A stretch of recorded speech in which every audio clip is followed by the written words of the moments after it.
Bom dia, Paulo Moura, cientista político, 12 de setembro de 2021. E o assunto de hoje é a greve dos caminhoneiros. Hoje praticamente resolvida, equacionada, as notícias dão conta de que as estradas foram totalmente desbloqueadas e aquele pessoal que estava lá acampado na esplanada dos ministérios, parte dos quais eram caminhoneiros, já se retiraram. Mas antes de entrar no assunto, eu quero agradecer a você que doa pelo Pix e pela conta bancária do canal. A sua doação ajuda a expandir a estrutura do canal, ampliar o alcance dos meus vídeos.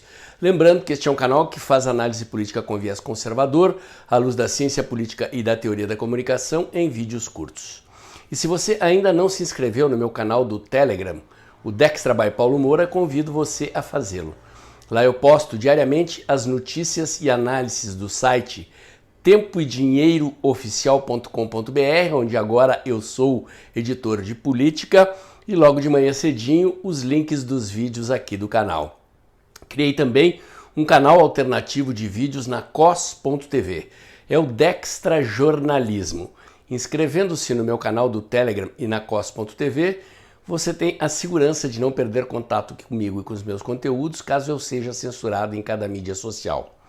Lembro ainda que estou fazendo um comentário diário no canal Tempo e Dinheiro do jornalista João Batista Olive, de segunda a sexta-feira, entre 1h30 e 2 da tarde. Gente, este canal foi desmonetizado, assim como o meu site, o dextra.jor.br, que eu desativei justamente por causa da desmonetização. Passei a colaborar lá com o site Tempo e Dinheiro.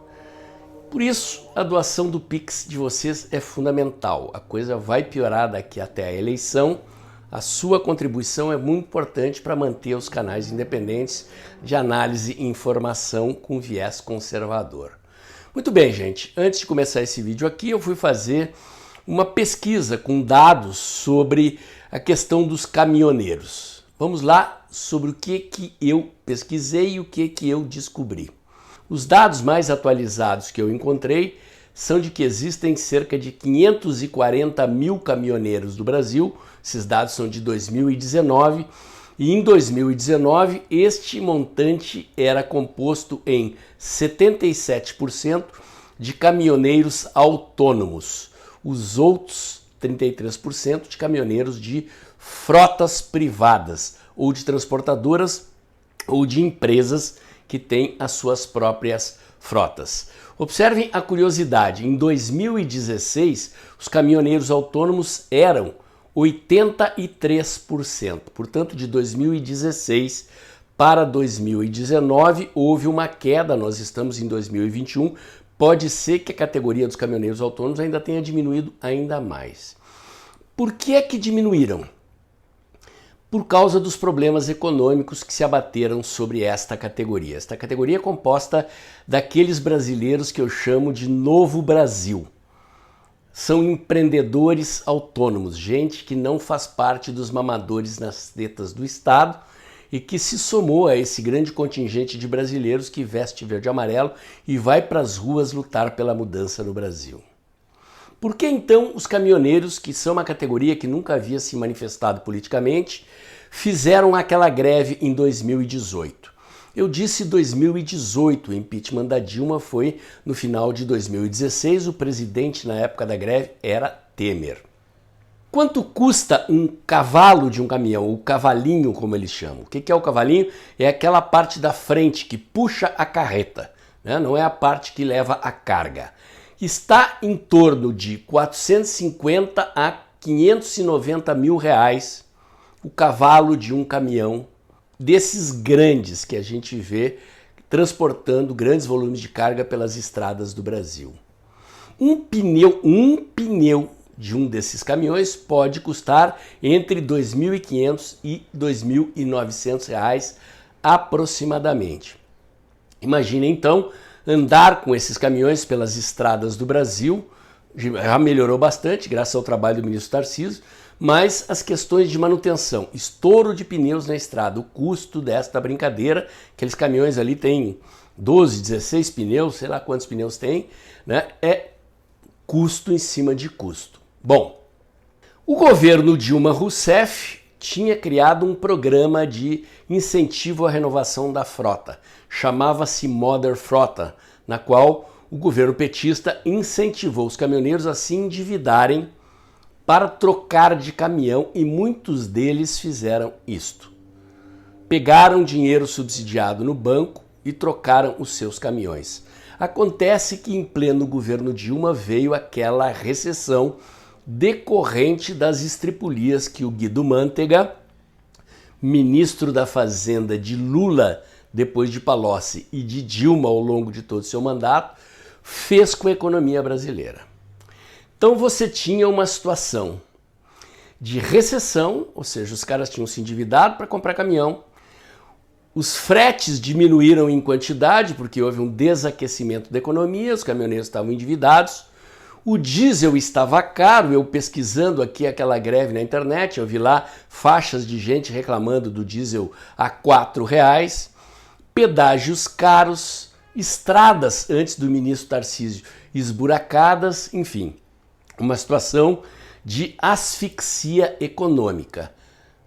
Fretes caindo de preço devido à lei da oferta e da procura e altos custos de manutenção das frotas ou dos caminhões privados de cada caminhoneiro autônomo, que viajam pelo Brasil numa atividade extremamente cansativa, extenuante, horas e horas às vezes sem dormir para cumprir prazos de entrega, riscos de acidente, estradas movimentadas, enfim.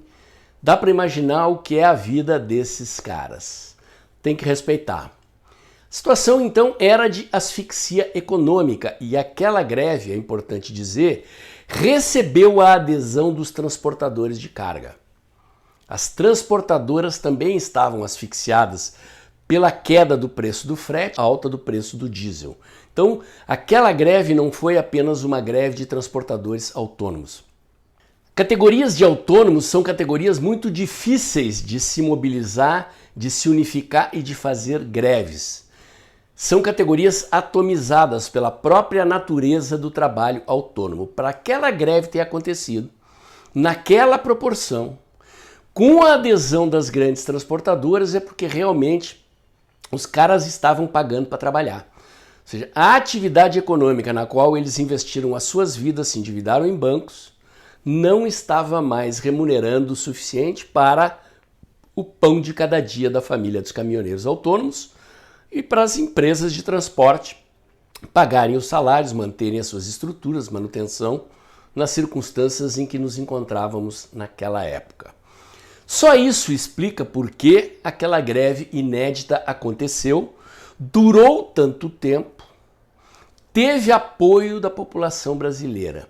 Um apoio, se vocês se lembrarem, pesquisem aí as matérias na internet, que foi se reduzindo gradativamente à medida em que o estrangulamento do abastecimento das cidades, dos hospitais, dos postos de gasolina, das farmácias, dos supermercados começou a se agravar. A categoria começou a enfrentar dificuldades, parados vários dias na beira das estradas, muitas vezes eram alimentados por gente que vinha das cidades se solidarizar, mas a situação foi se tornando crítica. O presidente Bolsonaro, naquela época, já era candidato a presidente, se solidarizou com os caminhoneiros, até hoje tem laços políticos com a categoria, que lhe é fiel, o presidente, e tem o Tarcísio, ministro Tarcísio, como interlocutor dos caminhoneiros, tem diálogo direto com essas lideranças, eles estão, assim como outras categorias, se comunicando por grupos de WhatsApp, dos quais o ministro faz parte, pelo menos de vários deles, onde estão alguns dos líderes principais desse movimento. Mas, para quem se lembra e quiser ir pesquisar, à medida em que a greve foi agravando o abastecimento da população brasileira naquela época, o presidente Bolsonaro mesmo passou a ponderar que talvez fosse a hora de encerrar a mobilização. Várias providências foram tomadas pelo presidente Temer naquela época, tabelamento de fretes, que é uma medida antiliberal, algumas medidas ali de solução alternativa para o abastecimento de diesel dos caminhoneiros. Me lembro que criaram lá um cartão da Petrobras em que o caminhoneiro conseguia comprar o diesel antecipado É um cartão de débito, ele comprava o diesel antecipado e, consequentemente, ele conseguia abastecer na estrada no Brasil inteiro pelo preço que ele tinha orçado o seu frete na saída. Então, se o preço se alterasse ao longo da viagem, ele não pagaria o diesel aumentado nos postos Petrobras. Hoje a BR Distribuidora foi privatizada, a Petrobras não tem mais redes de postos próprios. Mesmo assim, o governo do presidente Bolsonaro tem feito gestões para tentar resolver problemas de caminhoneiros. A principal solução que o governo deu para eles foi a questão das estradas. Melhoria da qualidade das estradas, o que afeta manutenção dos caminhões. Estradas asfaltadas, é menos troca de pneu, é menos manutenção de suspensão e assim por diante. É claro que o problema ainda é gigantesco no Brasil, tem muita estrada para privatizar, para fazer concessão, para asfaltar, mas o problema minimizou-se bastante. O presidente Bolsonaro também o governo mudou o modelo de concessão de pedágios para baixar o preço dos pedágios. Mas a situação ainda é crítica. Eles têm várias vezes pleiteado, junto ao presidente Bolsonaro, uma solução para o preço do diesel. O presidente Bolsonaro tem tentado essas soluções, baixou o imposto federal sobre combustíveis, com o objetivo de tentar melhorar a situação, mas os governadores de oposição foram lá e aumentaram o ICMS e abocanharam a diferença. Eles são de oposição, não estão preocupados com os caminhoneiros, muito menos com o povo brasileiro, querem encher o caixa dos seus governos. Mesmo assim, o diálogo se estabelece e há um segmento da categoria dos caminhoneiros autônomos que se politizou e é forte apoiador do presidente Bolsonaro. E o presidente faz o possível para atendê-los, razão pela qual começou o movimento de greve que está se encerrando por agora com o desbloqueio das rodovias. Depois da greve de 2018, o que as grandes empresas que dependem de transporte de caminhões fizeram para não sofrerem danos com eventuais novas greves? Primeiro, muitas empresas criaram ou ampliaram frotas próprias, ou seja, pararam de locar caminhões de transportadoras ou de caminhoneiros autônomos. Isso, consequentemente, reduziu o volume de fretes disponíveis no mercado. Muitas dessas grandes transportadoras também passaram a botar os seus caminhões próprios em cima de trens, andando com as suas cargas por ferrovias. Chegando ao destino, o caminhão desembarca do trem e vai até o destino na cidade fazer a entrega das mercadorias. É claro que isso é uma solução limitada, porque nós não temos uma malha de ferrovias capaz de substituir completamente o trabalho que os caminhoneiros fazem no Brasil inteiro. Muitas empresas também, as que podem, passaram a utilizar transporte por navios, deslocamento de produtos e matérias-primas pela costa brasileira. De qualquer maneira, bloqueio de estradas faz com que essas soluções alternativas sejam limitadas. Se a estrada está bloqueada por piquete de caminhoneiros, carga nenhuma passa. E aí estrangula-se o funcionamento da economia, repete-se o roteiro que nós vimos em 2018, com estrangulamento do abastecimento das empresas, das cidades, elevação de preços devido à escassez da oferta, enfim, todos aqueles problemas que eu tenho certeza que vocês se lembram. Então, a situação da mobilização dos caminhoneiros desta vez era muito diferente. Não que não haja problemas econômicos, o preço do diesel realmente está alto, como dos combustíveis em geral. A inflação hoje ela é mundial, causada pela turma do Fica em Casa Economia, a gente vê depois, certo? As estruturas econômicas no mundo inteiro foram estranguladas, reduziram a sua atividade, reduziu-se a oferta, subiram os preços. É um problema mundial. Quando a economia começou a voltar, o preço dos alimentos subiu, o preço dos combustíveis subiu, porque a procura aumentou e a inflação é mundial, não é só brasileira. E o presidente Bolsonaro tem tentado resolver o problema, como eu já expliquei. Mas ele não controla o valor do dólar, não controla o preço das commodities em âmbito internacional e não controla o ICMS dos governos estaduais, que se transformou na principal bandeira do presidente Bolsonaro para tentar resolver o problema dos caminhoneiros. Mas a principal bandeira dos caminhoneiros nesse movimento era uma bandeira política, o impeachment dos ministros do STF. Uma bandeira, portanto, que não dialogava com toda a categoria. Dialogava com o segmento politizado, adepto do governo, apoiador do governo, como são todos os brasileiros que vão para as ruas de verde e amarelo. Então não tinha a dimensão este movimento que tinha o movimento de 2018. Mesmo assim, as informações que circulavam na imprensa, eu monitorei esse assunto, eram de um movimento bastante expressivo. Quer dizer, os bloqueios de rodovia chegaram a começar a causar problema de abastecimento de frigoríficos, de abastecimento de combustíveis e alguns postos nas regiões onde havia o bloqueio, uma situação semelhante àquela que aconteceu no início da greve de 2018, mas que poderia se generalizar. Quer dizer, à medida em que a adesão à greve fosse aumentando, que os bloqueios fossem aumentando, nós nos aproximaríamos da situação de 2018. Acontece que a situação agora é outra. O presidente não é o Temer, o presidente é o Bolsonaro.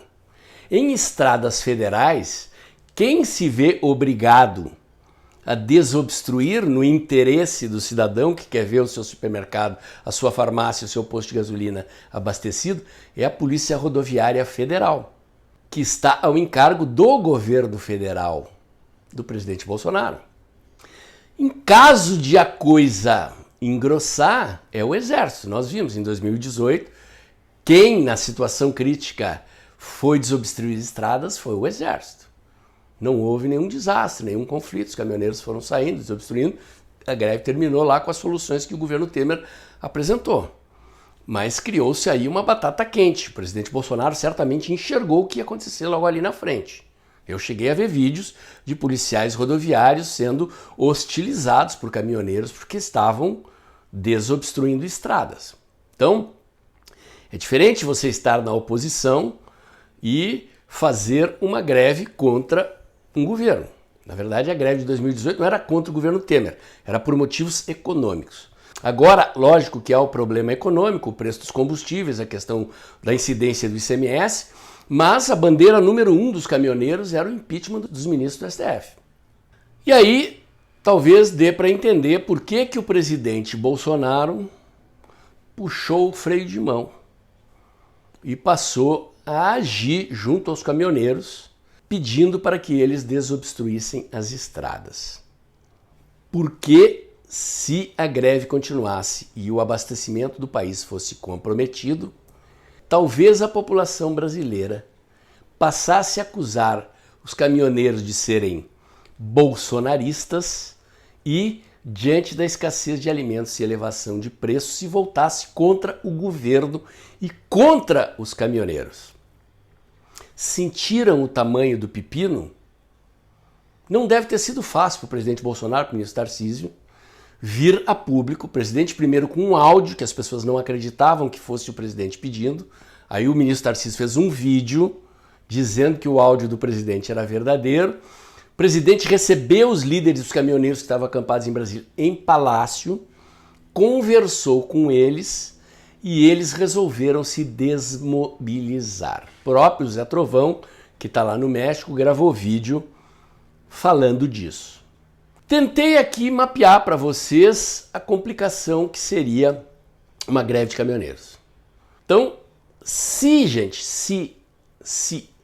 o processo que começou com 7 de setembro virasse um conflito de grande magnitude, tangenciando a ruptura institucional, pode ser que a greve dos caminhoneiros se convertesse num processo de pressão política pelo impeachment dos ministros do STF, que lá no fim da linha o Congresso Nacional topasse o impeachment dos ministros. Mas pode ser também que isto não viesse a acontecer e que o outro cenário sobre o qual falei aqui se configurasse, ou seja, elevação de preços, escassez de produtos e opinião pública se voltando contra o presidente e contra os caminhoneiros. Talvez isso não explique completamente o recuo do presidente Bolsonaro depois das manifestações do 7 de setembro. Mas quero crer que talvez, em parte, tenha algo a ver com a decisão do presidente.